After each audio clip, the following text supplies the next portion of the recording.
Assalamualaikum warahmatullahi wabarakatuh. Sahabat yang dimuliakan Allah, sering muncul pertanyaan, sebenarnya bagaimana cara membaca basmalah menurut para ulama? Ternyata dalam fikih Islam, para ulama dari 4 mazhab besar memiliki penjelasan yang berbeda. Perbedaan ini bukan karena bertentangan, tetapi karena perbedaan dalam memahami riwayat hadis. Nabi SAW. 1. Mazhab Syafi'i, basmalah adalah bagian dari surat Al-Fatihah. Karena itu ketika membaca Al-Fatihah dalam sholat jahir seperti maghrib, isya dan subuh, imam disunnahkan membaca basmalah dengan suara keras. Dalil yang sering disebutkan adalah hadis riwayat Abu Hurairah radhiyallahu anhu bahwa Nabi SAW membaca Bismillahirrahmanirrahim sebelum Al-Fatihah.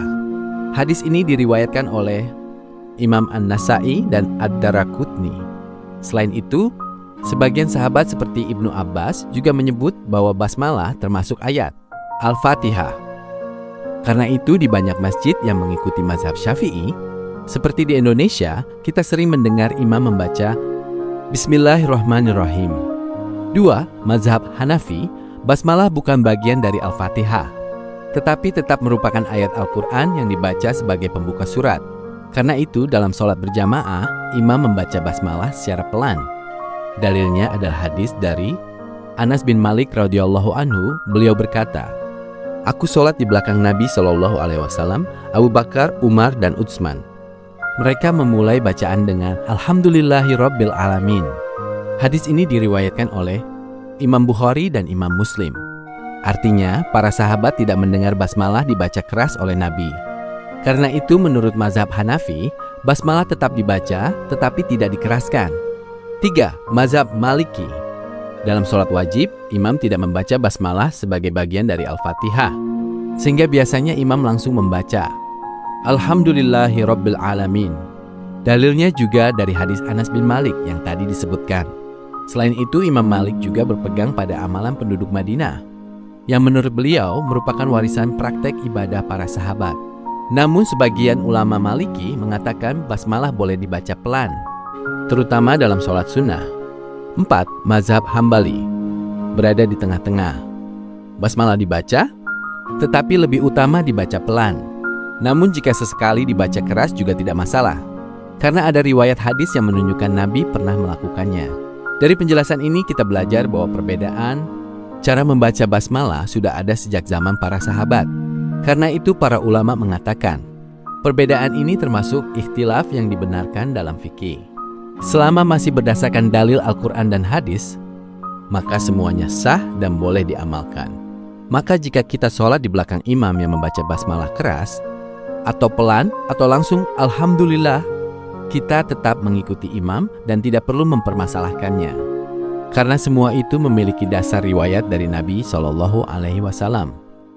Sahabat yang dirahmati Allah, pada kesempatan kali ini kita akan membahas surat Al-Fatihah. Surat ini sangat istimewa, karena tanpa membaca Al-Fatihah solat tidak sah. Nabi Muhammad bersabda, "Tidak sah solat seseorang yang tidak membaca Ummul Quran Al-Fatihah." Hadis riwayat Bukhari nomor 756 dan Muslim nomor 394. Artinya, setiap rakaat solat, kita pasti membaca Al-Fatihah. Jika sholat wajib sehari semalam 17 rakaat, berarti kita membaca Al-Fatihah minimal 17 kali sehari.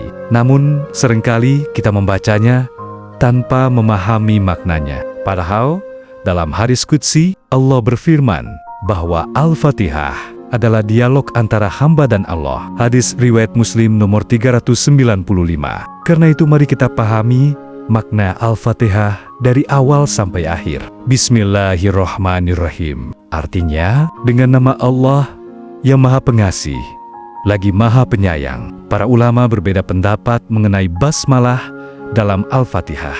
Mazhab Syafi'i berpendapat bahwa basmalah adalah ayat pertama Al-Fatihah. Karena itu, dalam mazhab Syafi'i, basmalah dibaca dalam sholat subuh maghrib dan isya boleh dibaca dengan suara keras. Sedangkan menurut mazhab Hanafi dan Hambali, basmalah tetap dibaca, tetapi dengan suara pelan. Adapun mazhab Maliki biasanya tidak membaca basmalah dalam Al-Fatihah ketika sholat. Namun perbedaan ini adalah perbedaan fiqh para ulama, sehingga tidak perlu diperdebatkan. Makna basmalah sangat dalam. Ketika kita mengatakan bismillah, seakan kita mengatakan, "Ya Allah, aku memulai ibadah ini hanya karena-Mu." Dan kita menyebut dua sifat Allah. Ar-Rahman, kasih sayang Allah kepada seluruh makhluk. Ar-Rahim, kasih sayang Allah khusus bagi orang beriman. Alhamdulillahi Rabbil Alamin, artinya segala puji bagi Allah,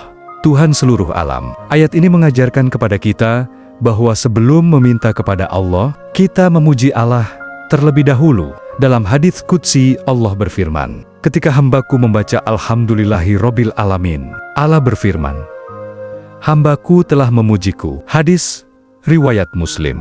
Artinya setiap kita membaca ayat ini dalam sholat, Allah menjawab bacaan kita. Ar-Rahmanir Rahim, artinya yang maha pengasih, lagi maha penyayang. Ayat ini menegaskan kembali betapa luasnya rahmat Allah. Allah berfirman, rahmatku meliputi segala sesuatu. Quran Surat Al-A'raf ayat 156.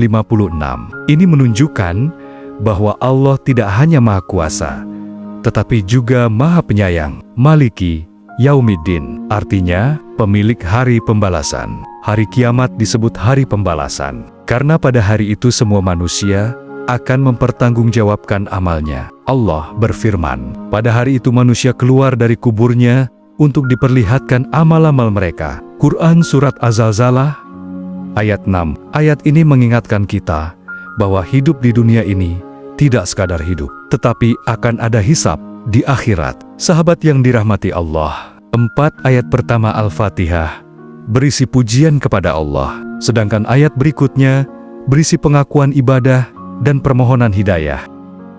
Sekarang kita lanjutkan kepada ayat berikutnya, yang merupakan inti dari surat Al-Fatihah. Iyyaka na'budu wa iyyaka nasta'in, artinya hanya kepadamu kami menyembah dan hanya kepadamu kami meminta pertolongan. Ayat ini adalah inti tauhid dalam Al-Quran. Ada 2 prinsip besar. Pertama, iyyaka na'budu, hanya kepadamu kami menyembah. Artinya, ibadah kita, sholat, doa, sujud, dan seluruh penghambaan, semuanya hanya untuk Allah. Kedua, wa iyyaka nasta'in, hanya kepadamu kami meminta pertolongan.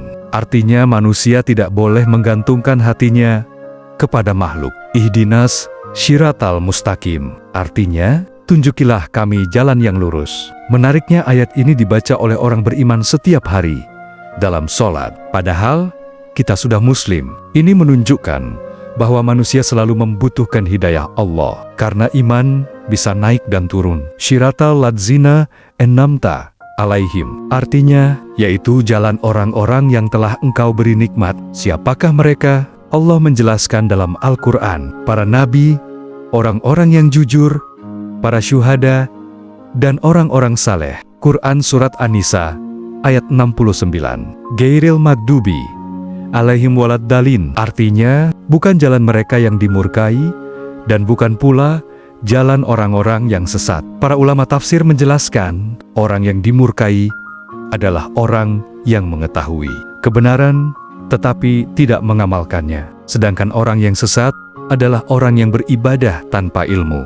Karena itu dalam Islam ilmu dan amal harus berjalan bersama. Bacaan Amin. Setelah membaca Al-Fatihah, kita mengucapkan Amin, artinya ya Allah, kabulkanlah. Nabi Muhammad bersabda, jika imam membaca waladdallin, maka ucapkanlah Amin. Hadis riwayat Bukhari dan Muslim. Dalam hadis lain disebutkan, jika ucapan Amin seseorang bertepatan dengan Amin para malaikat, maka diampuni dosa-dosanya yang telah lalu. Hadis riwayat Bukhari dan Muslim. Sahabat yang dirahmati Allah, sekarang kita memahami bahwa Al-Fatihah bukan sekadar bacaan sholat, tetapi merupakan pujian kepada Allah, pengakuan tauhid, doa meminta hidayah. Karena itu ketika membaca Al-Fatihah dalam sholat, jangan terburu-buru, hayati setiap ayatnya. Semoga Allah menjadikan sholat kita lebih khusyuk dan lebih bermakna.